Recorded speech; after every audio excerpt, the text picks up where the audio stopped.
नमस्कार दोस्तों, जय गौ माता, वंदे मातरम, ज्योतिर्मय गौ में सेवा संस्थान से मैं डॉक्टर निशा भारद्वाज। आज आपको किसी बीमारी के बारे में एक्सप्लेन करने से पहले या किसी टॉपिक को स्टार्ट करने से पहले एक छोटी सी स्टोरी स्टार्ट करते हैं हम लोग। आप भी अपने आप को इसके साथ रिलेट कर सकते हैं। क्या ये स्टोरी कहीं आपसे तो जुड़ी हुई नहीं है? तो अक्सर क्या होता है, हमारे साथ जो पेशेंट्स आते हैं वो अपनी अपनी कहानियाँ बताते हैं, अपनी स्टोरीज़ बताते हैं, अपनी पास्ट हिस्ट्री बताते हैं। तो उनमें से जो कॉमन जो हमने नोट किया है, मैं आपको उसके बारे में बताना चाहूँगी। तो क्या होता है, अक्सर जो पेशेंट्स आते हैं उन्होंने कई बार बताया कि आजकल ना एक ट्रेंड सा चल रहा है कि फुल बॉडी चेकअप करवा दीजिए, इसका ऑफ़र है, ये है वो है। तो उसमें लोग फंस भी जाते हैं, चेकअप भी कराते हैं। चलो देखिए, माना मैं ये नहीं कहती कि कराना गलत है, पर जो चेकअप कराते हैं उसकी जो रिपोर्ट्स आती हैं, एक पेशेंट के पास भी रिपोर्ट्स आई थी, उन्होंने जो अभी बताया था हमें, तो क्रेटिनिन लेवल उनका थोड़ा बढ़ा हुआ था। तो वो लोग गए वहाँ पे चेकअप कराने के लिए कि अब क्या करें भाई, क्रेटिनिन लेवल बढ़ गया है, कहीं किडनी ख़राब ना हो गई हो।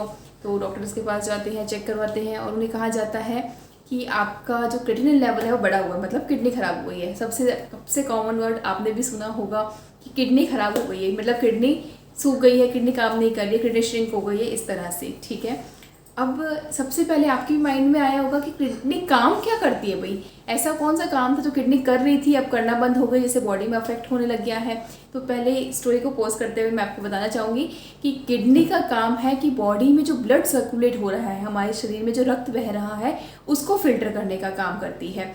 तो अब जब कहते हैं ना कि वो किडनी श्रिंक हो गई, अब उसको बोला कि किडनी श्रिंक हो गई, किडनी काम नहीं करी, पर कोई बात नहीं, मेडिसिन लेते हैं उससे ठीक हो जाएगा। चलिए ठीक है, वो भी किया, मेडिसिन का बहुत हाई डोज दिया, बट कुछ टाइम के बाद में और कंडीशन ख़राब हो गई। फिर क्रेटिनिन लेवल चेक कराया तो और बढ़ गया। अब क्या करें? अब फिर उन्हें सजेशन दिया जाता है कि आप डायलिसिस करा दीजिए। ज़्यादा नहीं कराना है, एक बार डायलिसिस करा देते हैं, बॉडी में जो सारा ब्लड है, जो भी गंदगी है, सब निकल जाएगी। उसके बाद हम लोग वापस अपनी मेडिसिन से काम करना शुरू कर देंगे। ठीक है भाई, पेशेंट ने वो भी माना, पूरा डायलिसिस कराया। हालांकि कराने के इच्छुक नहीं थे, बट क्या होता है कि फैमिली बहुत प्रेशराइज करती है। फैमिली कहती है कि अरे ये इतना पैसा कमाया होगा, क्या काम का, जब शरीर ही नहीं रहेगा। तो इस तरह से आप लोगों को भी सुनने को अक्सर मिलता ही होगा कि स्पेशली जो बच्चे होते हैं उन पर प्रेशर आता है कि अच्छा, आप अपने पेरेंट्स के लिए ये भी नहीं कर सकते, आपके पेरेंट्स ने आपके लिए इतना कुछ किया, आप उनके लिए इस ट्रीटमेंट में इतना भी खर्च नहीं कर सकते। किसी तरह कुछ के पास अवेलेबल होता है, कुछ के पास नहीं भी होता है। तो चलो वो भी कराया, डायलिसिस भी कराया। किस होप से कराया कि अब हमारा पेशेंट जो है, हमारे फादर मदर, हमारे बच्चे जिनकी भी प्रॉब्लम्स हैं ये, तो वो पूरी तरह से ठीक हो जाएंगे। ठीक है, डायलिसिस करा दिया, कुछ टाइम नहीं निकला, उसके बाद में जिन्होंने कहा था पहले डॉक्टर्स ने कि आप सिर्फ एक बार करवा दीजिए, अब वो कहते हैं आपको कि देखिए एक बार से तो काम नहीं चलेगा, आपको साल में एक बार कराना पड़ेगा। देखिए हो जाता है कि कह देते हैं कि दिक्कतें बढ़ गई है भाई, साल में एक बार करा दीजिए। अब आपके पास कोई भी दूसरा ऑप्शन नहीं है। ये जो ट्रीटमेंट है ना, ये एक वन वे वाला पाथ है। इसमें जो क्रॉस वाला कह लीजिए या बैक वाला कह दीजिए, ऐसा कोई भी ऑप्शन आपके पास नहीं बचता। करवा तो दिया अब आपने, तो चलिए अब ये भी कर लेते हैं। साल में एक बार करवाया, पर क्या हुआ, कुछ टाइम बाद में ही एक बार और डायलिसिस कराया। उसके बाद क्या हुआ, कुछ समय बाद में फिर डॉक्टर्स कहते हैं साल भर से काम नहीं चलेगा, अब आपको 6 महीने में कराना पड़ेगा। फिर 6 महीने के बाद में 3 महीने, फिर 1 महीने, फिर 15 दिन और फिर हफ्ते हफ्ते में। अब आप सोचिए कि जो पेशेंट ठीक होना चाहिए था डायलिसिस से, वो ठीक तो हुआ नहीं, बिल्कुल भी ठीक नहीं हुआ। अब उसकी कंडीशन क्या हुई, वो और ज़्यादा उस चीज़ की हैबिचुअल हो गया। अब आपके माइंड में भी क्वेश्चन आ रहा होगा कि डायलिसिस से करते क्या है, क्या होता है इस डायलिसिस की प्रोसेस में। तो आपको बताया था किडनी का फंक्शन क्या है। किडनी का फंक्शन है ब्लड को प्योरीफाई करना, मतलब खून साफ करना। मैं आपको एक साधारण एग्जांपल देके बताती हूँ। चाय बनाते हैं आप लोग भी, या चाय पीते होंगे, तो आपने देखा होगा चाय को चाय छन्नी से छानते हैं, उस चाय को फिल्टर से जो छानते हैं उसके ऊपर एक जब हम छानोगे तो क्या होता है, जो चाय है, दूध जो भी लिक्विड फॉर्म में है वो नीचे निकल जाता है, चाय पत्ती, अदरक, इलायची जो भी आपने डाला है वो ऊपर छन्नी के ऊपर रह जाता है। अब क्या होगा, जब तक उसको अगर आप क्लीन नहीं करोगे, अब छानते रहो, कभी तो उस चाय पत्ती की जो छन्नी है उसकी कैपेसिटी फुल होगी। वही काम हमारे किडनी का भी होता है, कभी तो वो किडनी की भी कैपेसिटी फुल होगी। कब तक वो फिल्टर करती रहेगी।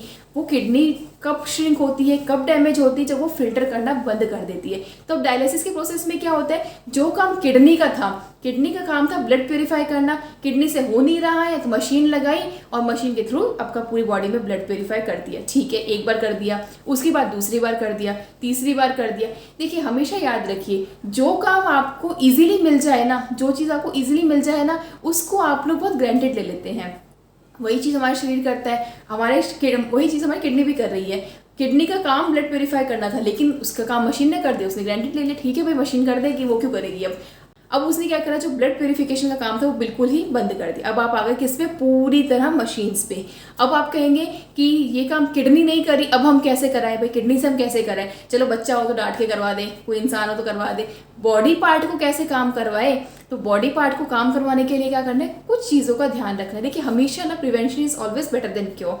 अगर आप उस कंडीशन तक लेके ही मत जाइए किडनी को कि किडनी को इतना लोड पड़े, इतनी तरह से वो डैमेज हो, श्रिंक हो, किडनी खराब हो किसी भी तरह से, तो उसके लिए क्या करना है, उसके लिए थोड़ा सा खाने पीने का ध्यान दीजिए। हमेशा जो आप फूड खा रही हैं, जो भी आप भोजन ले रही हैं, मेहरबानी करके एसिडिक फूड मत लीजिए। जो भी मार्केट में पैक्ड फूड है, ये कोल्ड ड्रिंक्स है, चिप्स है, जो भी पैक्ड में आ रही हैं, रिफाइंड ऑयल से बने हुए खाना है, ये रिफाइंड ऑयल है, ये सारे फूड का जो नेचर है ये एसिडिक नेचर है। जब तक आप एसिडिक फूड का इसका कंजप्शन बंद नहीं करेंगे ना, तब तक किडनी की कंडीशन बुरी होनी ही होनी है। आप किडनी को ठीक नहीं कर सकते, ठीक है। उसके साथ ही आपको कुछ चीज़ों का और ध्यान रखना है, जैसे कि हैवी फूड नहीं लेना है, डिनर में बहुत ज़्यादा भारी भोजन नहीं करना है।